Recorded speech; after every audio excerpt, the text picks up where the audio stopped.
Film is a medium that transports. All I have to do is pop myself in front of the TV to watch a movie, and I can just enjoy it, whatever place the film takes me to. Movies have always been an escape. It gives you a whole new world to be in. I have a rekindled love affair with movies.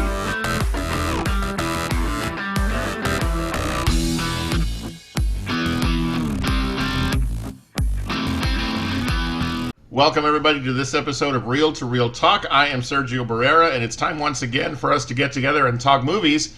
Joining me, as always, are the other Reel to Reel talkers, Paul Britton and Susan Chisholm. Guys, we are doing movie reviews this week, and we have a couple of movies that were very interesting to talk about, and I'm excited to get your thoughts as we begin this week's show. Yeah! Yeah, it launches us forward into the month of December, where apparently talkie movies are going to be the thing because, man, these were talkie movies. We are going to be reviewing the Netflix film Hillbilly Elegy and also Netflix release Mank. Both films very different in regards to the story being told, but both films directed by iconic directors. And so, as far as Ron Howard films and David Fincher team, there are a lot of great films between those two directors. Some we've talked about, others we haven't. Talk a little bit about your familiarity with their work. Let's start with Ron Howard. How familiar are we with his work? Paul, we'll start with you because I think I know the answer. Oh, come on. I remember going to see Splash in a movie theater. So I am intimately familiar with Ron Howard's movies. Night Shift is a classic. Look, I mean, Cocoon I saw, Gung Ho I saw, Willow. Oh my God, are you kidding me? Willow, I was like all about, like Willow was absolutely my favorite movie for like a couple of years. I was like, oh my God, Willow. Parenthood, Backdraft, Far and Away, totally underrated. But my favorite of his is Apollo 13. Like I just. Yeah. That movie is so good, and I do like it significantly better than Beautiful Mind, the one that he's actually won an Oscar for. But look, Beautiful Mind's a great one too. He is. It's interesting because his great is like, wow, that's really good. His mediocre is like, wow, that's really mediocre. Even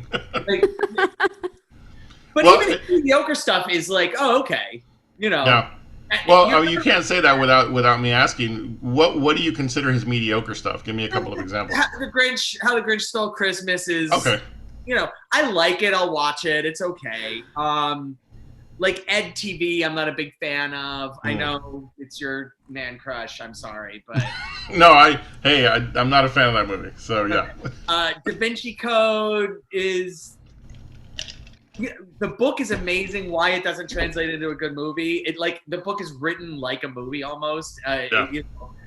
So the bottom line is he's had some things that are just like, oh, okay, Yeah. But then he has things that are just like, Frost Nixon is another one that's just like, wow. Yeah. So yeah. Well, he has several of my favorites, including Frost. I love Frost Nixon. In fact, we're going to talk Frost Nixon at least in one of my segments this month. Okay. But you'll be surprised to know, Paul, that in comparing notes, Susan and I have watched about the same number of Ron Howard films. I think we clocked in at 14, Susan. I was at 13. You were at 14. Yeah. So talk a little bit, Susan, about your some of the movies that you've enjoyed that Ron Howard has given us. Do I have to have enjoyed them, or can I just say I've seen them? I'm just either way is fine. No, so when we were looking down the list and everything, I went back far, and I've seen. Trying to find the listing now; it's gone.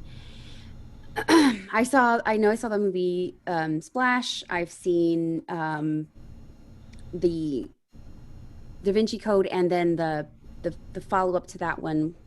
There were two follow-ups. Hang on. I'm trying to find the list. Sorry. It's Angels and Demons and Inferno are the two follow-ups. Angels and Demons is the one that I saw. Okay. Of course, How the Grinch Stole Christmas. Ransom Apollo Yeah. 13, Backdraft, Willow, Cocoon, and Splash were the ones, and then some of the newer ones too. Yeah, like I was really shocked at that too because I've always kind of felt very lacking. I guess I often feel like I'm missing a lot when it comes to the movies that y'all are talking about. You're like, oh yeah, I've seen that. Both of us, have seen that, and I'm just kind of sitting there going, Yeah.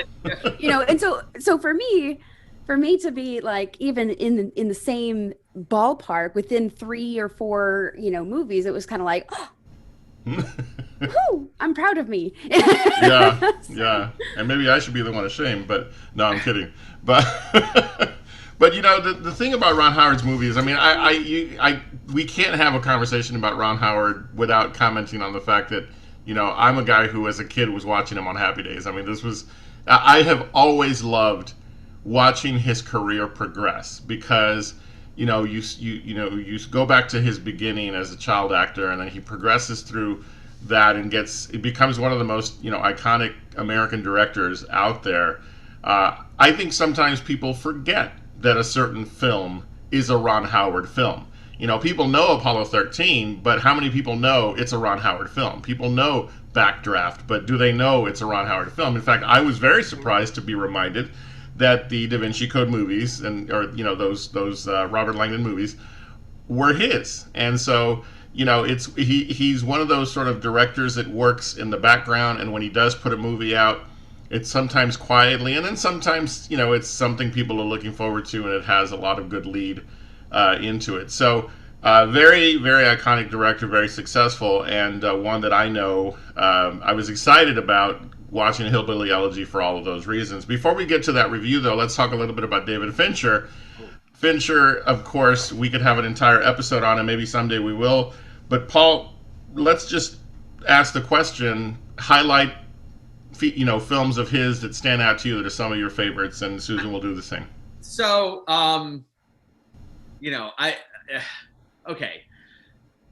Fincher is just so different than Ron Howard. It's just so different. Yeah. But I mean, his highs are remarkably high, and for me, it's Seven and it's Fight Club. Those are the two that are like tippy top, and then Alien 3. No, I'm kidding. It's no, Fired. honestly though,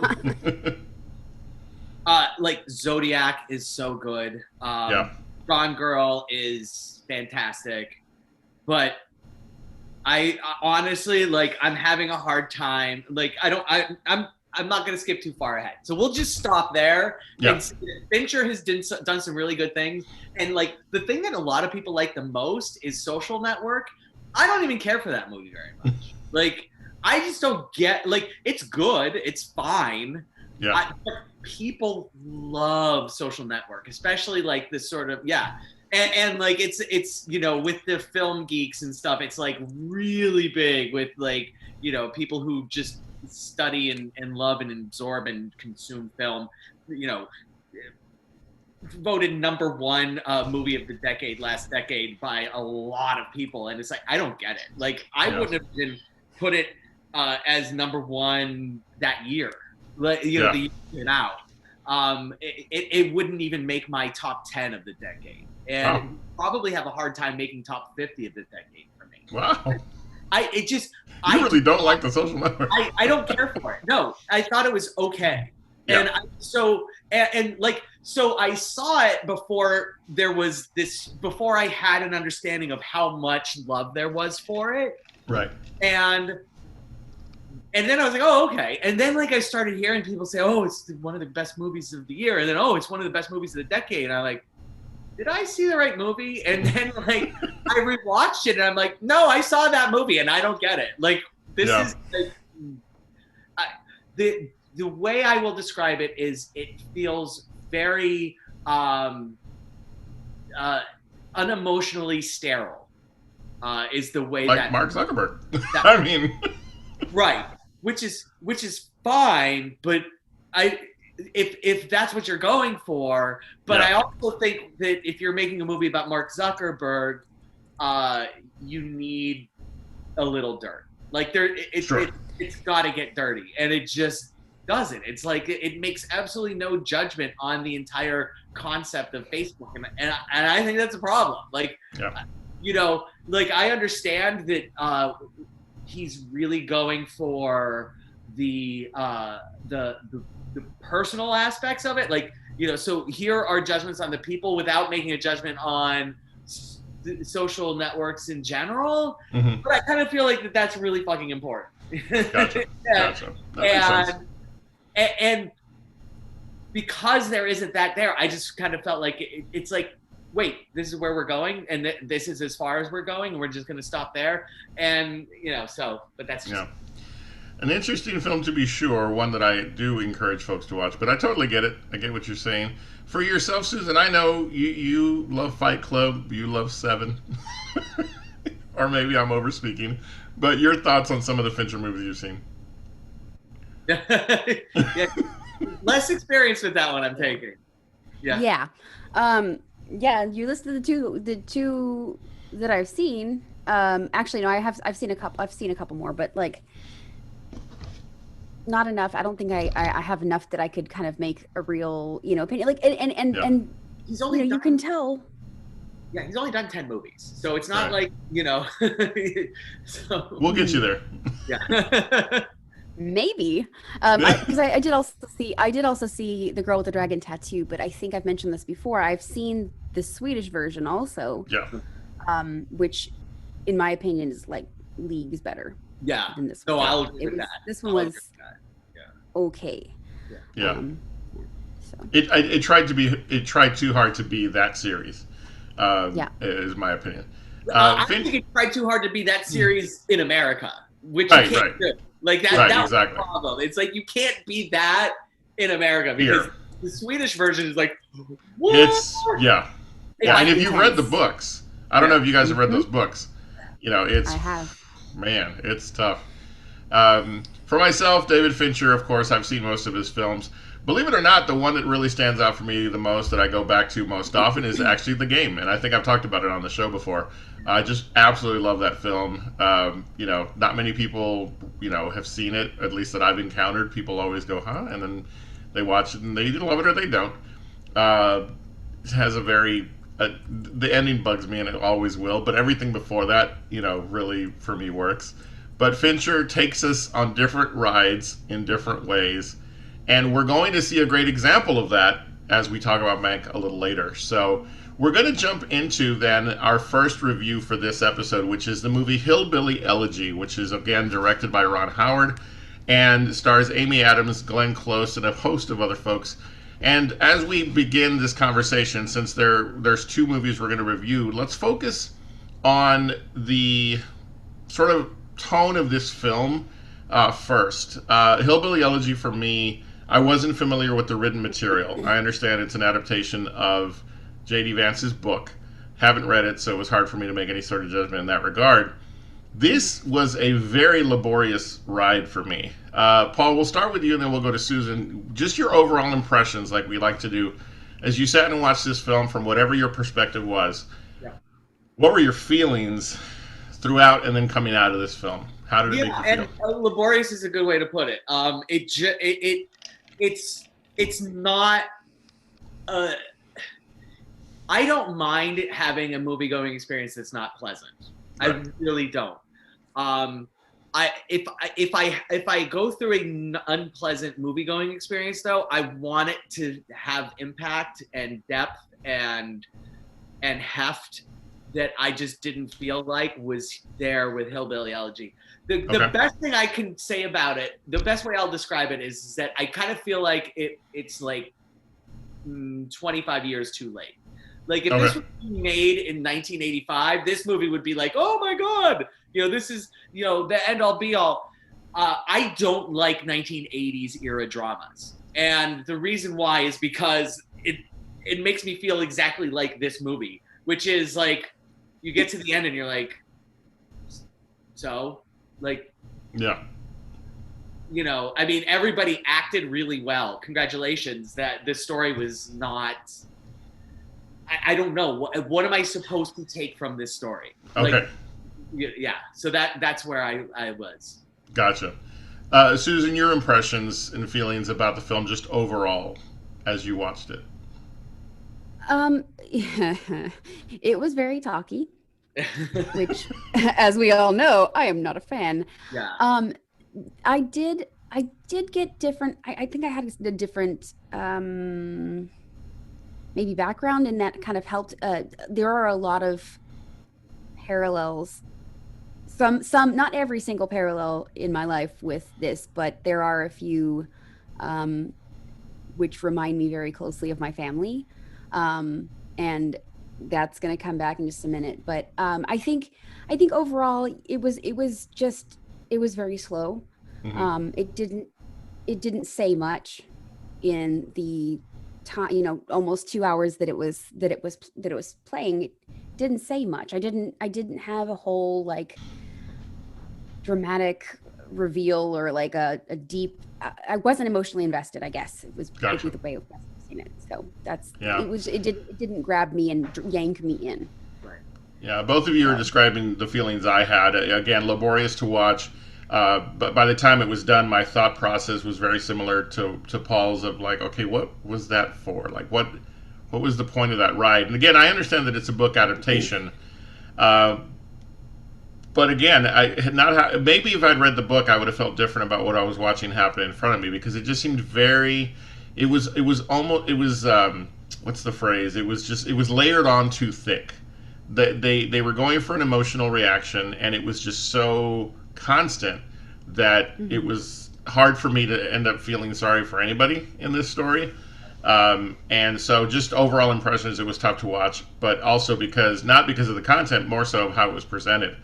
I do definitely want to talk about the acting because, or the actors in it and their work, because if there is Oscar buzz around this film, Paul and Susan, I think you would agree, it's going to be for acting roles, Yeah. maybe not so Mhm. much the film as a whole. Yeah. Yeah. Amy Adams is steady and she's always going to put on a performance that's going to be memorable, Yeah. heartbreaking in this regard. And Glenn Close, of course, will be talked about in this film. Um, Phenomenal. the actor that surprised me was actually Haley Bennett as the daughter Lindsay. I think she, for me, really hit more of an emotional chord just naturally through her role and her position of being this frustrated daughter that doesn't really have any clue what else to do. But as much as I felt those three actors had such a wonderful turn, every time Gabriel Basso was on screen as JD Vance, it just drug the life out of me. He was just so dry. So, talk a little Yeah. bit, Paul, about your thoughts on the acting. Susan, I want to hear from you as well. And I don't want to blame Gabriel Basso for that because I do think that he did as good of a job that with what he was given to do with that character. I really Mm-hmm. genuinely do. Okay. I part of it too. Part of the problem too is that Glenn Close is phenomenal in this. Yeah. Like, let's Oh yeah. not mince. Like Glenn Close is really, really good in this, and Amy Adams is Amy Adams in this. And I really hope Amy Adams doesn't get win for this. Not because I don't think she deserves an Oscar, but I don't think that this was her best work. Like Arrival, I mean, she's so much better in Arrival. It's not even funny, and or even Doubt, or even like some of the other things she's been nominated for. But I just kind of feel like this it's too easy. Like it's like, oh well, here's the Right. one Amy Adams put on 30 pounds, and it's just like no. But it's just yeah. The acting, you feel like you want to like the characters, but it just you never get there, and that's Right. the acting is. It's like wow, I just there should be something more, and there than just the acting, and it's just there isn't. There isn't. Yeah. Very questionable. Yeah. Susan, your thoughts on some of the acting work that you saw done by some of the folks in this film? Yeah, I mean, kind of to echo what you guys have said, like the actor that played JD was just there wasn't any range of emotion. It didn't feel like he was just flat um the entire time. Just that's the only way I can describe it. I mean, like, and I think, you know, in terms of the other actors, and at the end when they show like the pictures of the people that the real life people, the casting's awesome, and the way that the makeup, the way that they made Glenn Close, like look It was mirror exactly image, like yeah. like Mima was, and that's actually something I was gonna bring up to you guys as a kind of a surprise. If you can look at your the Real to Real Talks text stream, I want to show you guys something. So my grandmother, who was born in Kentucky and then moved to Ohio. Oh no, really? Check out your screen, what I just sent. Oh my goodness.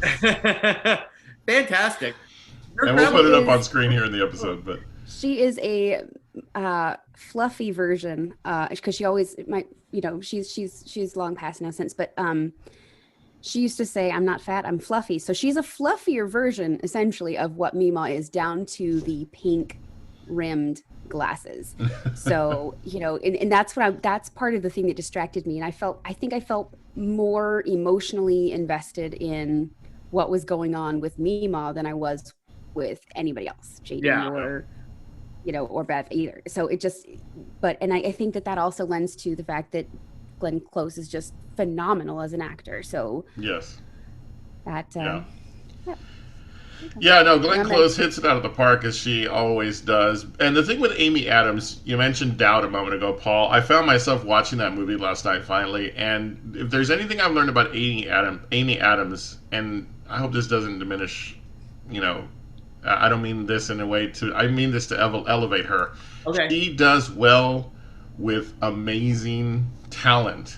I mean, her work with Glenn Close in this film, her work with Philip Seymour Hoffman in Doubt, exactly, as well as Meryl Streep. I mean, Amy Adams brings it, and I think sometimes she's outshined unintentionally by those that she stars with, and so because your whole view of The Arrival, it's like, I mean, she's really something, but as much as her portrayal in Hillbilly Elegy, Amy Adams really, really tugged at me, and it was tough.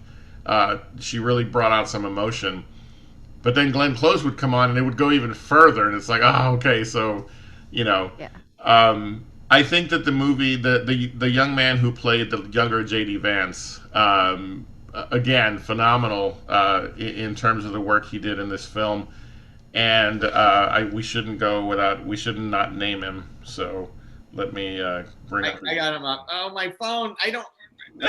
It's Owen Astalos. Astalos, yeah. Yep. Thank you, Susan. Astalos. That kid, man. I mean, he endured a lot to bring this role to life, and really, really brought it. And so, from an acting standpoint, this film really had some moments. Yeah, it's on the overall that I think this movie is lacking, and part of me, this is the impression I got. In a list of successful films that Ron Howard has put together, this for me was a miss on his part, because I think it was just too much of a straight adaptation of a book. It didn't really bring the life that he tends to bring into his films. In fact, as I watched this movie, I would have easily been convinced by anyone had I been told that this was a movie directed by, say, Clint Eastwood. Yeah. It had more of his kind of feel of directing. Yeah. But when you go in expecting a Ron Howard film, it's like, oh, well, that's a little too simple. I don't know if that makes sense. From an overall standpoint, guys, what were your thoughts on the strengths and some of the pitfalls, perhaps, of this film? I mean, I think, I mean, like you said, it's if he had taken a little bit of creative license with the story and changed stuff up a little bit, I don't think it would have hurt anything. I think that in giving everybody what they in directing people to what they're doing, it's just he did a great job, but it just there wasn't enough there to begin with, I think, to make it a good movie. It needed something else, which wasn't there, and you can't just make that shit up. Like a big shootout or an explosion. So there was no explosions. or aliens coming down. Yeah. You know, a meteor. Yeah. Paul, your thoughts? Look, I mean, I think I've already. It's pretty clear for me. The strengths is the acting, and the where it's lacking is it's the story is just. Yeah.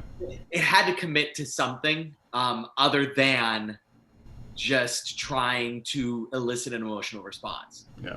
And that's just not enough. It's just not enough.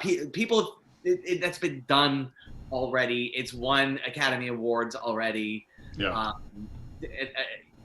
You got to do something more than just be like, here is something, now cry, or Yeah. you know, it's like, no, I'm not going to because I don't care. Yeah. Like, why is this even happening? Tell me, give me a reason. And Yeah. When the overarching point kept being family is more important, I was just like, I've seen this movie 1,000 times. Yeah, so, it's just and by the way, that's not the case anymore. Like, there's so much, in 1985 you could make that movie because that today there's so much understanding of the toxicity of family. Yeah.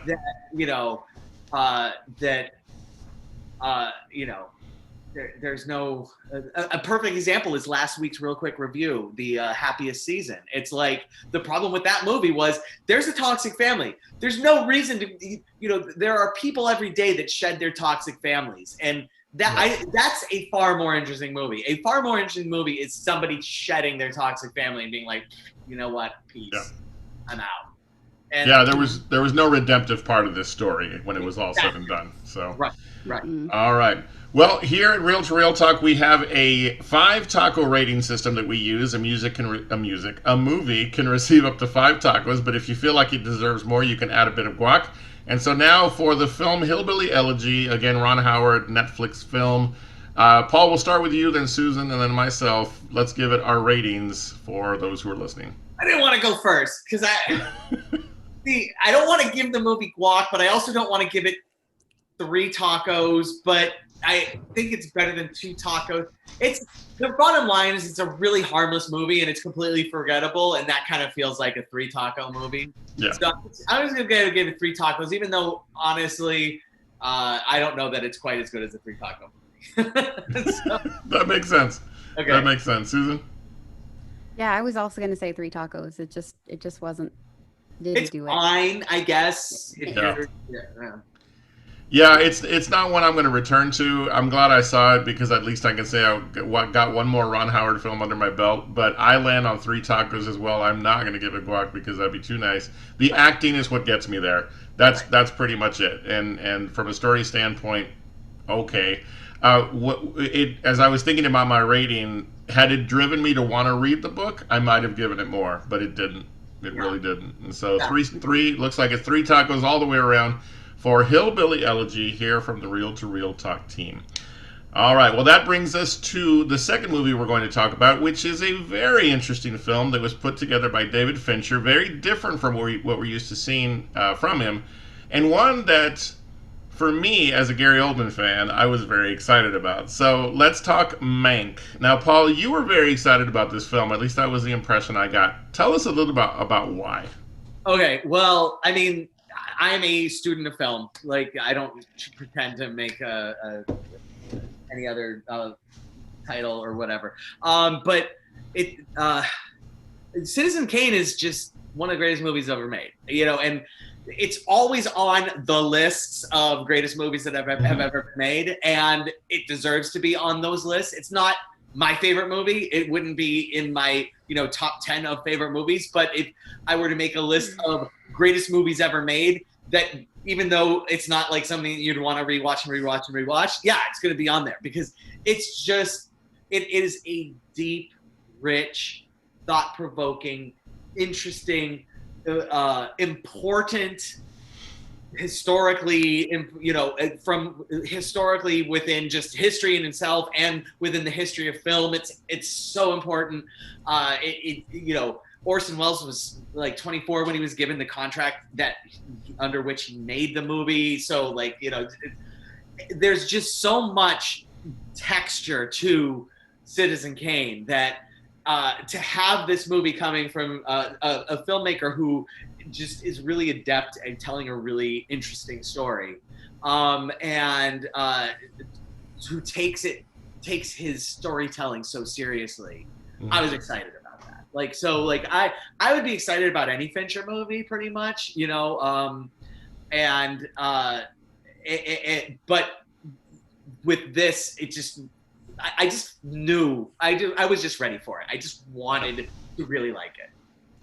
For me, the movie Mank was not a movie I probably would have seen if it hadn't had Gary Oldman. That I'll be honest. I'm glad I did, but I'm also glad that I watched Citizen Kane the day I watched Mank, because without it, I would have been like, and so, so again, my approach to this film. And I promise I didn't cut in, Susan, because I thought, well, let's live until the end. No, for me, it was a film that I would, again, probably not have chosen to watch right off the bat, but I'm a big Gary Oldman fan. When we get into the talking about the movie itself, I'll say more, but as I went through it, I loved it for different reasons than what you're describing, Paul. And so I was excited about it for different reasons because you were. And so I'm glad it got me to watch it because I have a lot of stuff I'd like to say. So, Susan, your thoughts on, as we were, approaching this movie, what were your thoughts initially? It's a very talky movie. Yeah. I have a question for you, just really quick on that point, so I don't mean to interrupt, but I'm only interrupting because it's on that point. The fact that the style of talkiness is totally different, and hopefully you picked up on that. Like, it's got a very different cadence to it. Was that interesting for you at all, or not really? To be continued. Yeah. And to be honest, it's not a movie that I would have chosen to watch on my own. Like, Sure. If you guys hadn't said we're going to talk about this one, I would have been like,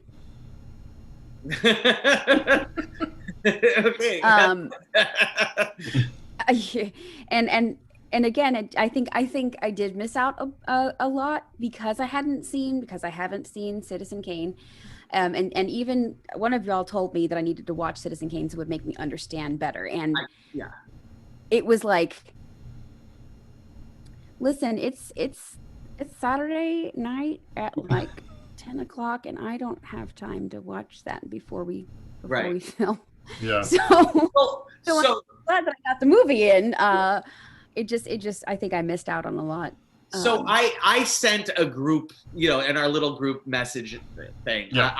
I watched Citizen Kane Thursday night. That was my second rewatch, so third time watching it ever. And then Friday morning, first thing in the morning, the first thing I did when I woke up was watch Mank. And I did send a message out to you guys, and immediately because after seeing Mank, I wasn't sure. Okay, well, how important will it be to have seen Citizen Kane? And it's really important. Like, and so that if it had been just kind of like, oh, it might help a little bit, I probably would have not said anything.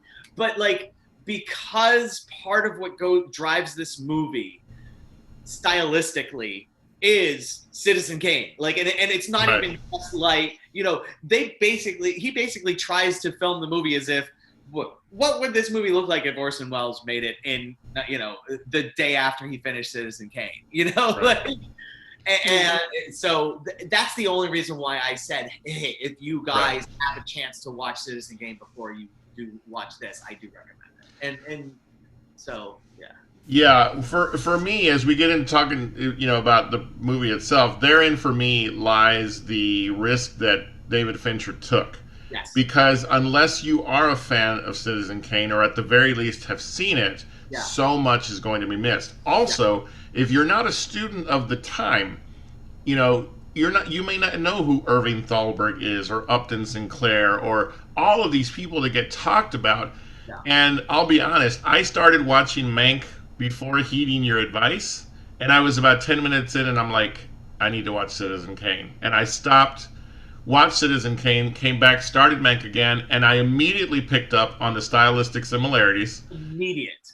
But then, of course, the movie made more sense. And so I remember thinking as I was watching Mank, what a risk Fincher took. Because this will severely limit his audience, but it places this film right square in the Academy's scope.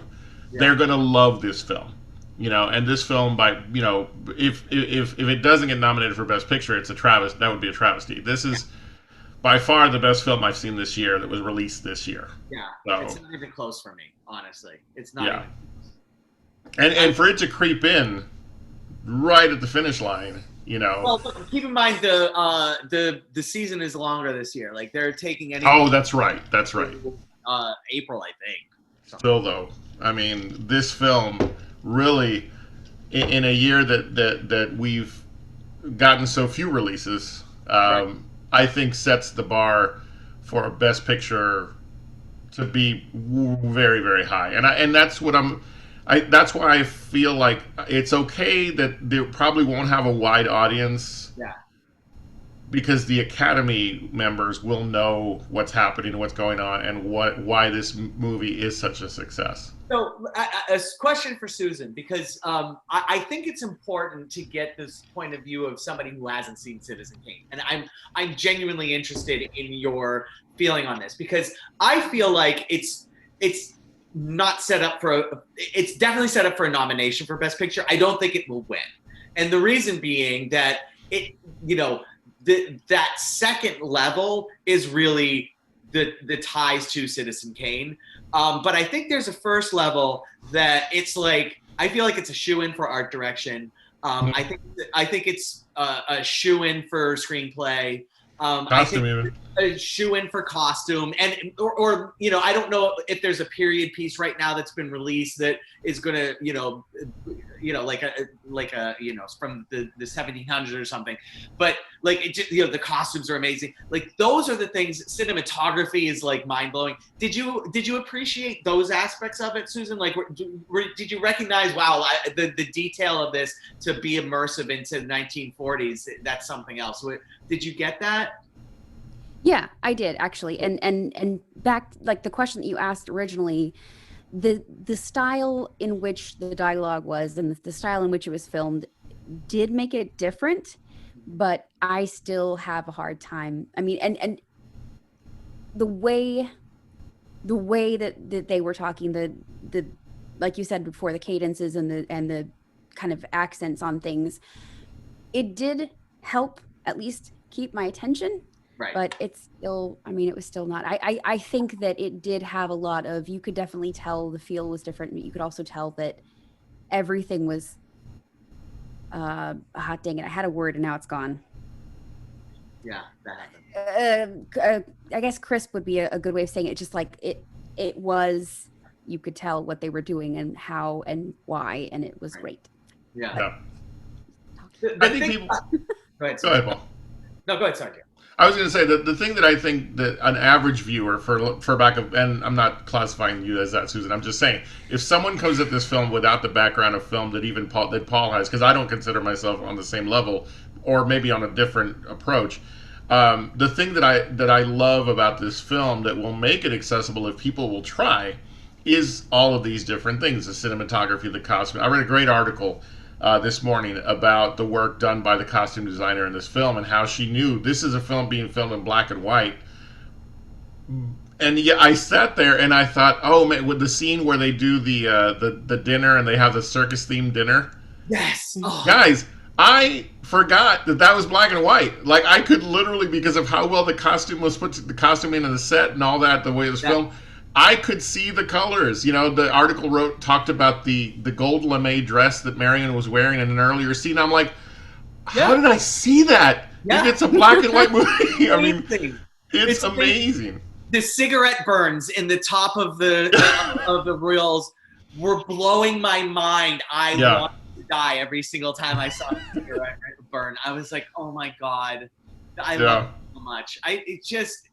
This movie was just candy for me. I felt like a kid on the day after Halloween. I cannot wait for a rewatch. Like literally, I was like, "Oh, there's 2 other movies I have to watch before I can rewatch this movie." And it's like, oh, yeah. Even my dad. Like I told my every once in a while I'll recommend movies to my dad, and I sent him a text and I said, "Listen, you have to watch Mank. You will really like it, but you have to watch Citizen Kane if you've never seen it before first." And so like I went over to his house last night to pick up some stuff, and like he had Citizen Kane on, and so I was like, oh cool. Nice. And he's gonna get to watch Mank then. And it's as a movie that introduced me to Citizen Kane, being Mank, that finally tipped me over to seeing it. I just quickly have to comment. I absolutely love Citizen Kane. I had started it before a couple of times, and it was the lilts of the voices and stuff were enough to turn me off, but I've matured since then in terms of my film watching experience, and I absolutely loved it. So the way in which by the time we get to the sort of climactic scene of the exchange between Charles Dance and Gary Oldman, William Hurst and Mank, when he tells the organ grinder story. Here's Charles Dance with just a few minutes of time on screen and absolutely knocks it out of the park. This is Judi Dench and Shakespeare in Love level performance by Charles Dance in those few minutes. That conversation, and it's classic Fincher talk and walk. Mm-hmm. It is just, and actually it felt like Sorkin, because Sorkin loves the talk and walk too. Yeah. Like Sorkin is like basically all of his. I'm surprised in Chicago, the trial of Chicago 7, that the guys weren't walking around, while they were on trial. Like it's just he loves the talk and walk so much. But Fincher does it too, and that exchange, like Charles Dance deserves, So we talked about Hillbilly Elegy, where it deserves some nominations. Yeah. I will be livid if Charles Dance doesn't get a nomination here. He deserves it. I will be absolutely livid if Seyfried doesn't get a nomination. Oh yeah, she was amazing. So good. She is so good, and delivering those lines can't be easy. And look, none of us were alive in 1941, but I love watching movies from the time where they have that cadence. And the fact that this movie had that cadence, I don't believe for 1 second people actually talk that way. Like, no way people talked with that cadence. It was just it feels like I always assumed it was an affect that they used for films, but that they used it for this film. It's just so good. Like Hudsucker Proxy does the exact same thing. And I felt I had a very Hudsucker Proxy vibe going on with several parts of this. Yeah. But the wonderful thing is that apparently Mank in real life was this witty and this sharp and this fast on his feet with his dialogue. Like just really snappy with his dialogue. And so like that was an aspect of this that was actually true. So there's so many layers to this movie that just so yeah, it's great. So many great exchanges, or not so many, but the exchanges between Mank and his wife, the actor who played his wife. Oh God, she is wonderful, fantastic. Like I feel bad she's going up against Glenn Close. Yeah, she is so good. Yeah. The stenographer, her basically is like the secretary, for lack of a better word. Oh yeah, who he was dictating to and then typing. She does an amazing job. His nurse, does an amazing. The guy who plays John Houseman is so good. Everybody, yeah. Yeah, everyone's performance was raised to a level. Even, the what was Shelley Lawson? I forget the name of the act or the gentleman who unfortunately committed suicide. Everybody that was in this film at some point had an impact on not just the story itself, but on me. I just, it was a very honest story told in a very honest way. Amanda Seyfried, again, just probably one of the most difficult roles of her life, and she made it seem effortless in her delivery. So, just so much going for this film in terms of Oscar contention, from acting, cinematography, costuming, everything. This is that classic movie that is vying for Oscars and awards, and so. And I'm sure they want to know what we think, and so we will give it our ratings. Paul, I'm going to end with you this time. I'm going to start, Susan, if you don't mind, right in the middle again. For myself, again, as someone whose cinematic scope is broadening every week that we do this, and for the sheer reason of not just the fact that I enjoyed the film, but what it made me do, which was to go and explore a timeless classic. This one is 5 tacos. This is, 5 tacos plus guac for me. It not only taught me things I didn't know, it had me looking up names and learning about producers and history, and it just was that movie that impacted me in so many ways, emotionally, but also intellectually, to want to learn more. And so, yeah, I don't mind saying, from a personal standpoint, 5-star or 5 tacos plus guac for Mank. Susan, we'll go to you and then to Paul. Okay, so given that it was a very, very talky movie, but it did still keep my attention, like with the kind of mid-Atlantic English kind of vibe and stuff. So I think I'm gonna have to say 4 tacos with guac, because it still didn't. It was very talky. That's just my personal preference. Preference. It did a lot, and I think that I probably would have had a lot more, for lack of a better word, interest if I had seen Citizen Kane first. Sure. I think it would have set me up a little bit more for success in that. If you find yourself like with a day where you're like, I have a day completely to myself that I want to do something interesting, I do recommend watching Citizen Kane. It is genuinely an interesting movie, just given, 1941, the timing of it, and just, and I would genuinely be interested in somebody who now has done the reverse, seeing Mank and then seeing Citizen Kane afterwards. I think that would be an interesting thing. So, but if you don't get to it, not a big deal. For me, Mank 5 with guac, I've gushed enough. Absolutely. Well, those are our thoughts on the movie Mank. You can watch it on Netflix, as well as Hillbilly Elegy. David Fincher treating us to something quite different from what we're used to, but also it's a love letter from Fincher to 1940s Hollywood, and it went very, very well done. So make sure you check them out.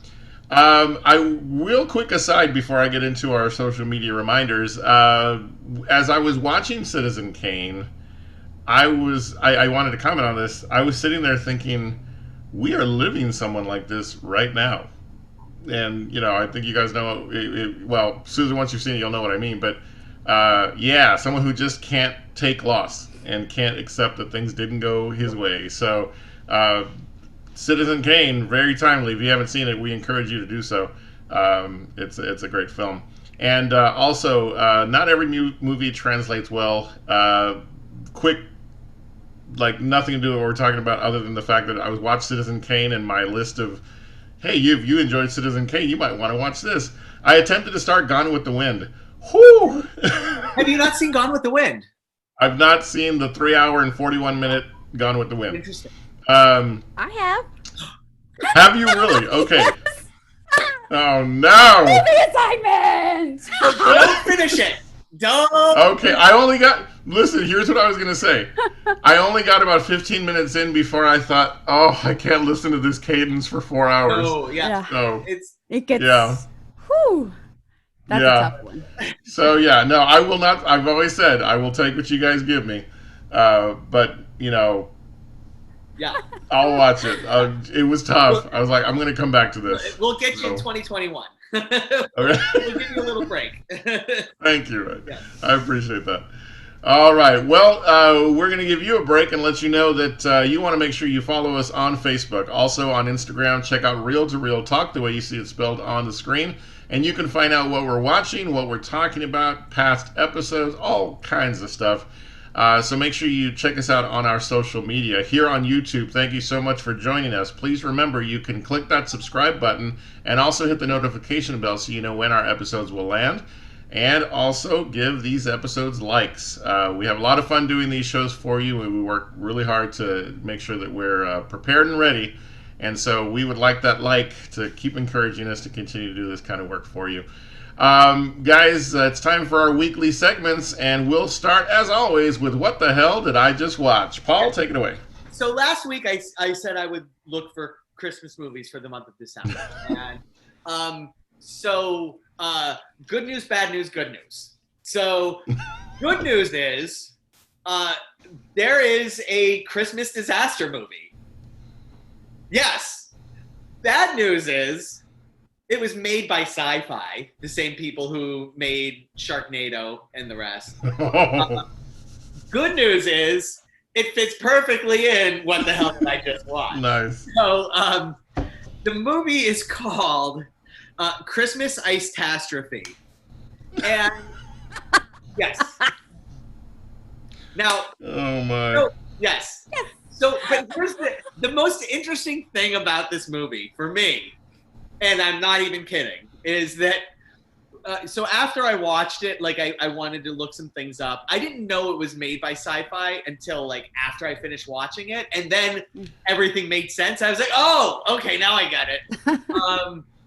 But like the movie poster that shows up everywhere, it just says Ice-tastrophe. It doesn't mention Christmas anywhere. But it turns out it was released like on the 23rd of December. So like clearly Sci-Fi just wanted to have a movie that they felt like they could plug as a Christmas movie. So they just slapped the word Christmas on the front of the official title, but where the official title was done after all the promotional material was made, apparently. Yeah. And it looks very Photoshop from what I'm looking at. Yeah. And so why they couldn't just like superimpose the word Christmas in like pretty cursive letters on the promotional material, I don't know, but they didn't.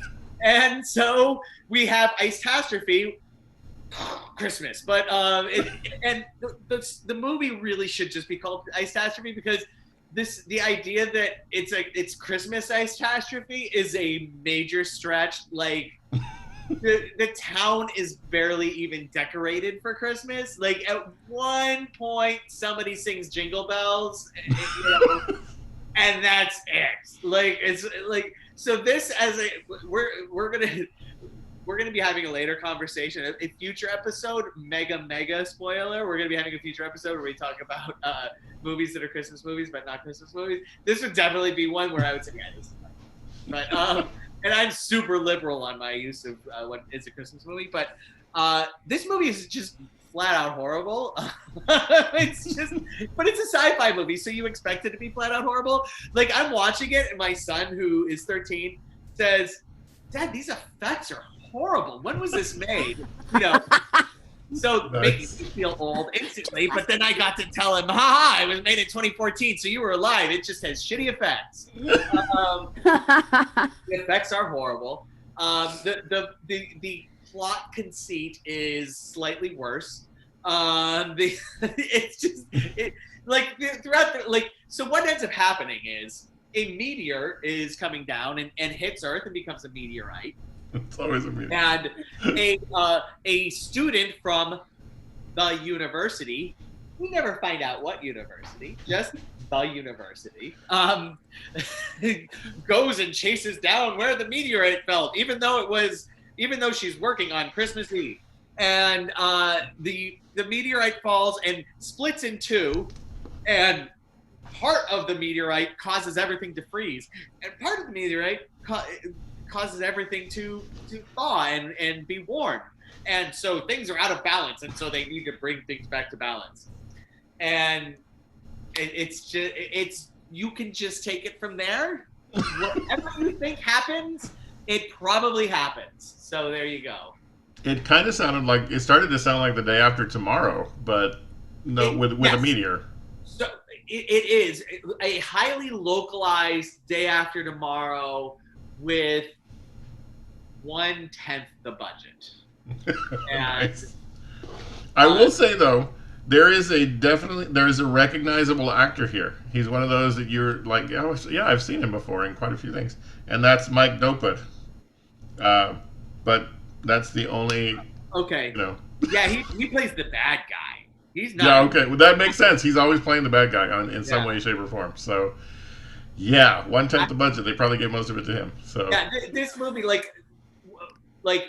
what the hells are mostly like, what the hell were they thinking? This was a good effect, that this would work. Like, so you obviously get the standard somebody freezes, like, and then shatters apart.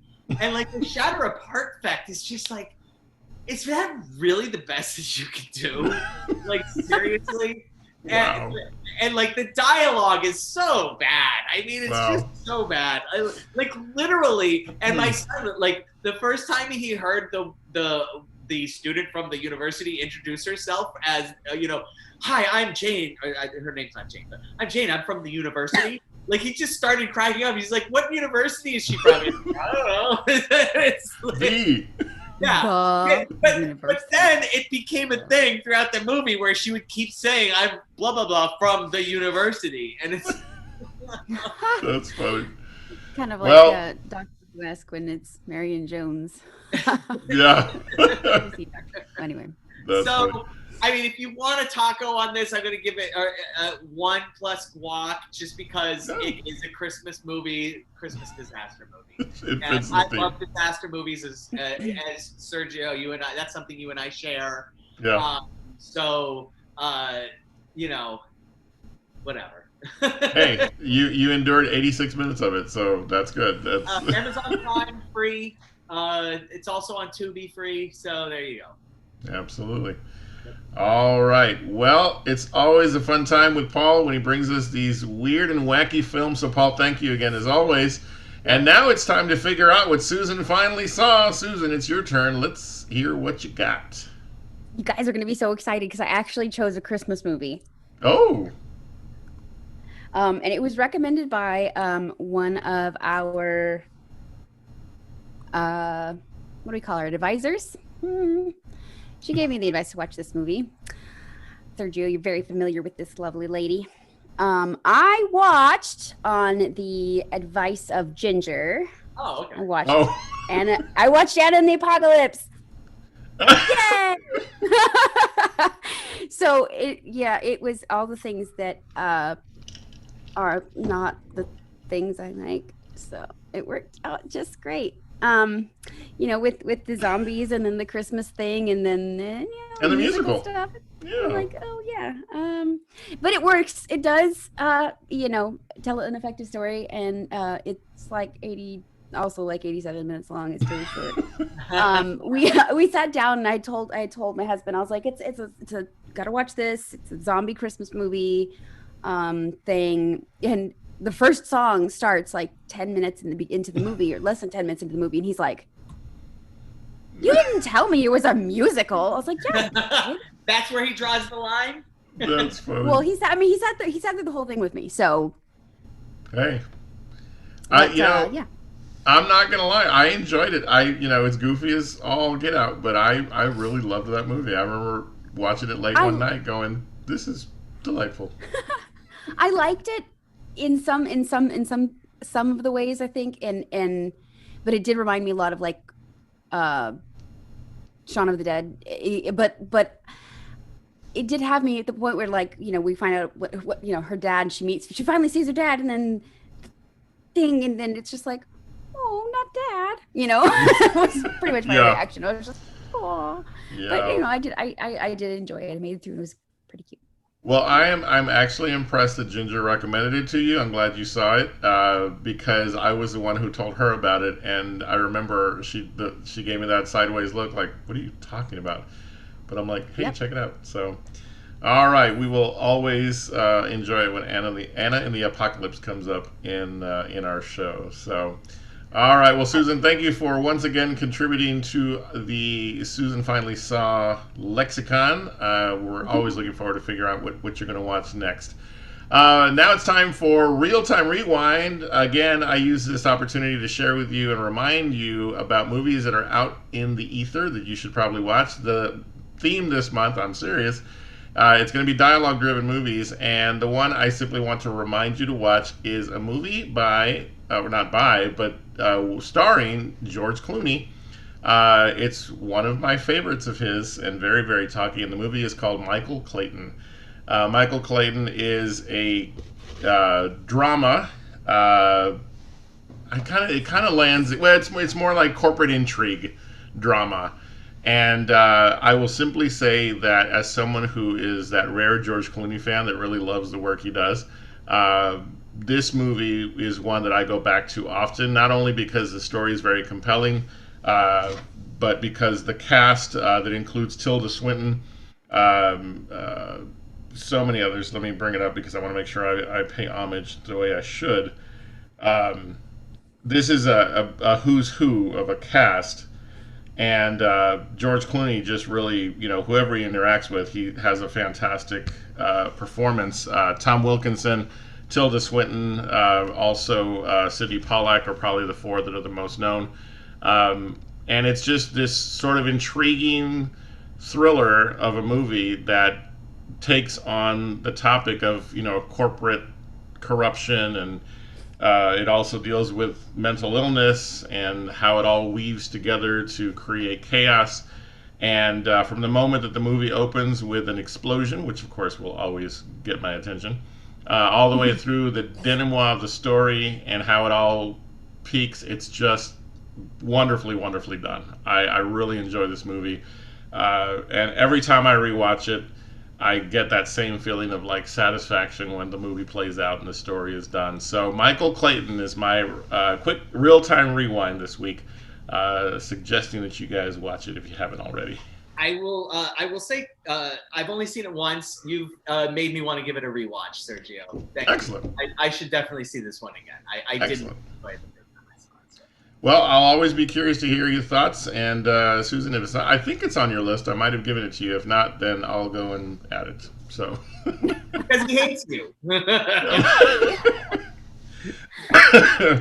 That's all you're going to get from now on is talking movies. So. Ow. Oh, man. I will shield you, Susan. I won't make you watch. Oh, that's right. He has veto power. That's right. Paul, allow me to bribe you. What's your favorite candy? Alrighty. Like, suddenly there's going to be a box on your porch and it's full of like your favorite candy and stuff. And you're just like, I wonder who sent me this. That's hilarious. All right. Well, Susan, I know that you wanted to do a bit of a shout out as part of this episode, so I'm going to turn it back over to you. Yes, I do. So we were having some technical difficulties we had been having previously in our recording sessions, and I invested a little bit into some equipment, and I have to say that I got it from the company's called Sweetwater Inc. Their website's just www.sweetwater.com. They assign you a sales engineer every time that you need, if you need to purchase something, you set up your account and everything, and they'll have somebody who talks you through everything that you need, make sure you're all hooked up. And what I got a sound box, basically to connect to my microphone. It's an audio interface called a Focusrite Scarlett, and it's made a difference. I think it sounds really great. So I wanted to give a shout out to my sales engineer. His name is Cameron Green, and the company again, Sweetwater.com. They sent me a super cool t-shirt too. Super cool t-shirt. So if you need any audio equipment, they also have musical instruments, guitars, anything you need for recording. So definitely check them out if you're in the market for that kind of thing. And shout out to my guy, Cameron. Totally awesome. He was able to process my order and even find a way to circumvent one of the things that was wrong with my order, and still got it here in time for recording today. And I ordered it less than a week ago. So excellent, thank you guys. All right. Well, you guys can see the information for Sweetwater there on the screen, so make sure you check them out, and we'll also be giving them a shout out in our social media, as we will for all kinds of things. Because if you like supporting us, we appreciate you. Let us know what you're watching. Find us on Facebook and Instagram. Let us know what you want to talk about. If you have recommendations for us, anything like that, feel free to interact with us on our social media, as well as here on YouTube. You can comment on the episodes as you watch them. And we also encourage you to go back and watch some of the past episodes that we have here on YouTube. And very soon we'll be doing another update on our audio Podbean portal, so you can listen to these episodes and past episodes as well. So we thank you so much for always joining us week to week. Don't forget, click subscribe if you haven't already. Click that notification bell so you know when our episodes land, and like. All right, team. Well, we are in the month of December now. It's hard to believe that 2020 is starting to wind down, but we have a lot of exciting things coming up, including next week, when it's time once again to do movie assignments. We'll reveal what we were given in next week's episode. As always, team, I'm excited because you guys always encourage me to watch more movies, which is something I'll always want to do. So thank you both. Same here. I have to do it to keep up. That's right. All right. So now that we've talked about social media, Paul, I believe you have something for us for this week's real quick reviews. I'm going to kick it back to you. Yeah. And actually, Sergio, this is one that you mentioned you really wanted to see, so I figured you were going to watch it. And that's the only reason why I watched it. I would not. Man. I seriously, I honestly would not have watched this movie if you hadn't mentioned it. So, I guess I don't know. We'll find out. So the movie is The Sound of Metal. Nice. It's not an easy watch at all. It's a very, very difficult watch. It's about a guy who is a drummer for a metal band. He's played by Riz Ahmed, who for me is best known as the pilot from Rogue One. Yep. And he's really fantastic in that. He's amazing in this movie, by the way. Let's get that out of the way. He is really good in this movie. And also Olivia Cooke is his girlfriend. She is from the movie Ready Player One. She plays Artemis from Ready Player One. So some recognizable actors in it. It's on Amazon Prime. It was released this past Friday on Amazon Prime. It's tough. It's heartbreaking. It felt. I didn't really like it until the third act. Like the first act was, exactly what I thought it would be. The second act was pretty much what I thought it would be. The third act definitely changed it up a bit, and I think it was a better film for that. And it really found its legs and its voice in that third act. But it's so, oh my God, it's just so. Like almost Aronofsky-esque in its pain, just like throw back to The Wrestler and that type of thing in what happens. Although not Aronofsky-esque in that it ends where you feel like there is absolutely no hope. The final shot of the movie is just spot on fantastic. I do recommend this movie. For me, I'm going to give it 3 tacos plus guac. Not quite 4 tacos, just because I really wasn't into the first 2 acts. But the third act, before the third act, I don't know that I would have even necessarily given it 3 tacos, but like I loved the third act. Maybe upon further reflection, I'd give it 4 tacos instead. But yeah, Sergio, you should definitely watch it. You'll like it. I definitely will. In fact, I'll be doing that right after we get done with this taping. So thank you, Paul, for bringing that to us. Well done. Yeah, absolutely. Look at that.